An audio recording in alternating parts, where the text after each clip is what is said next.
গাজীপুরের টঙ্গী থেকে কিশোরগঞ্জের ভৈরব পর্যন্ত শতবর্ষী মিটার গেজ রেল লাইনের পাশে 2016 সালে নির্মাণ করা হয় 61 কিলোমিটারের আরেকটি মিটার গেজ রেল লাইন। এতে সিঙ্গেল লাইন থেকে ডাবল লাইন মিটার গেজে উন্নীত হয় সেকশনটি। প্রকল্পে খরচ হয় 2616 কোটি টাকা।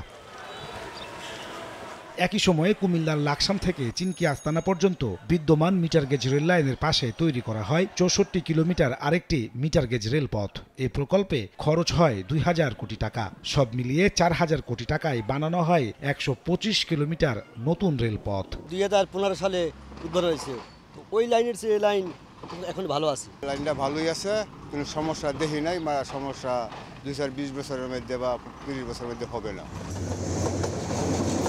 রেল লাইনের মেয়াদ 30 থেকে 35 বছর হলেও মাত্র 8 বছরের মাথায় 125 কিলোমিটার রেলপথ তুলে ফেলার সিদ্ধান্ত নিয়েছে রেলওয়ে। রেল কর্মকর্তারা বলছেন, মিটার গেজ রেলপথকে ব্রড গেজে রূপান্তরিত করার দুটি প্রকল্প নেওয়া হয়েছে। সেই প্রকল্প বাস্তবায়নের জন্যই এমন সিদ্ধান্ত। ভেঙে ফেলতে হবে, সম্পূর্ণ নতুনভাবে দুইটা dual gauge double line track হবে। কথাবার্তা চলছে, হয়তো ফান্ডিং সমস্যা হবে না বলে আশা করা যায়, কিন্তু ফান্ডিং ফাইনালাইজ হতে তো সময় লাগে, আলাপ আলোচনা হচ্ছে। বিকাশে কম খরচে ক্যাশ আউটের লিমিট বেড়ে 50,000, প্রিয় এজেন্টও 2টা।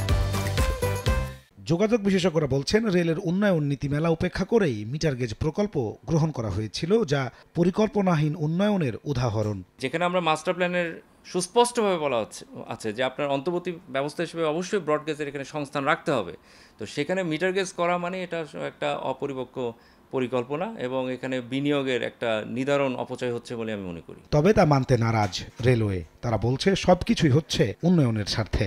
মোটেই অপচয় মনে করি না, কারণ হলো যে এটা উন্নয়নশীল দেশের একটা ক্যারেক্টারিস্টিক। আপনার অবস্থা যখন দিন দিন ভালো হবে, তখন আপনি এক জায়গা থেকে আরেক জায়গায় ট্রান্সফার করবেন। প্রকল্পের সমীক্ষা যাচাই শেষ। চলতি বছরই ব্রডগেজ রেল লাইন নির্মাণের কাজ শুরু করতে চায় রেলওয়ে। গত 14 বছরে রেলের উন্নয়নে খরচ হয়েছে 1.5 লাখ কোটি টাকা। অথচ এ সময়ে রেলের প্রতি বছর গড় লোকসান এসে ঠেকেছে 2000 কোটি টাকায়। যোগাযোগ বিশেষজ্ঞরা বলছেন, অপরিকল্পিত উন্নয়ন আর উন্নয়নের নামে অপচয় প্রতি বছর লোকসান বাড়াচ্ছে রেলের। নাজমুস সালেহী, সময় সংবাদ, টঙ্গী, গাজীপুর।